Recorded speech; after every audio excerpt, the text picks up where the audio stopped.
नीना और समीर दिल्ली की भीड़भाड़ भरी जिंदगी में दो आम लोग थे। नीना एक ग्राफिक डिजाइनर थी और समीर एक सॉफ्टवेयर इंजीनियर। दोनों की मुलाकात एक कॉफी शॉप में हुई थी, जहां नीना अपने लैपटॉप पर काम कर रही थी और समीर अपनी किताब पढ़ रहा था। नीना की कॉफी टेबल पर गिर गई और समीर ने तुरंत उसकी मदद की। यही छोटी सी घटना उनके रिश्ते की शुरुआत बनी। पहली मुलाकात के बाद दोनों में धीरे धीरे बातचीत बढ़ने लगी। नीना को समीर का सादगी भरा स्वभाव बहुत पसंद आया, वहीं समीर को नीना का ख्वाबों में जीने वाला अंदाज। वे हर हफ्ते मिलने लगे, कभी कॉफी के लिए तो कभी किसी म्यूजिक कॉन्सर्ट में। समीर शांत था, सोच समझकर बोलने वाला, जबकि नीना बेबाक और खुले विचारों वाली। दोनों की शख्सियतें एक दूसरे से बिल्कुल अलग थीं, लेकिन कहते हैं न, विपरीत स्वभाव अक्सर एक दूसरे को आकर्षित करते हैं। नीना अक्सर समीर से कहती, तुम्हें जिंदगी में थोड़ा और ख्वाब देखने चाहिए।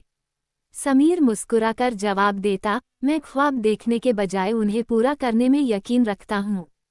समय के साथ उनका रिश्ता गहरा होता गया। दोनों एक दूसरे के सपनों और मुश्किलों को समझने लगे। समीर ने नीना को उसके करियर के हर फैसले में समर्थन दिया, जबकि नीना ने समीर को अपने दिल की बातों को ज्यादा खुलकर कहने के लिए प्रेरित किया।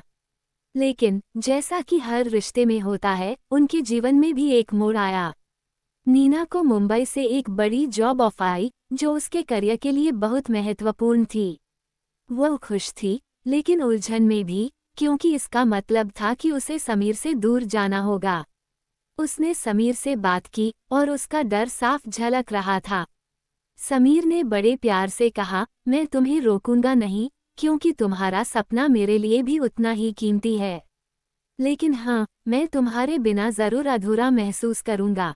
नीना को लगा कि शायद दूरी उनके रिश्ते को कमजोर कर देगी, लेकिन समीर के प्यार और विश्वास ने उसे मजबूती दी। उसने जॉब ऑफर स्वीकार कर ली और मुंबई चली गई। शुरुआत में दोनों के लिए यह फासला मुश्किल था। फोन कॉल्स और वीडियो कॉल्स पर रिश्ते को निभाना आसान नहीं था, लेकिन दोनों ने अपने प्यार और विश्वास को बनाए रखा। समीर महीने में एक बार मुंबई आ जाता था और नीना भी समय मिलते ही दिल्ली आती थी। उनके रिश्ते में प्यार और गहराई बढ़ती गई, क्योंकि उन्होंने एक दूसरे के लिए जगह और समय की कदर की।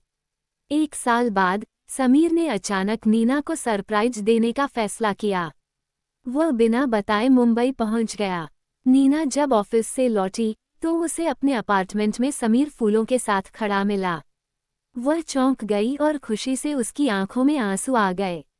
समीर ने घुटनों के बल बैठकर कहा, नीना, क्या तुम मेरी जिंदगी का हिस्सा हमेशा के लिए बनोगी? नीना के चेहरे पर मुस्कान फैल गई। उसने बिना सोचे समझे हाँ कह दिया।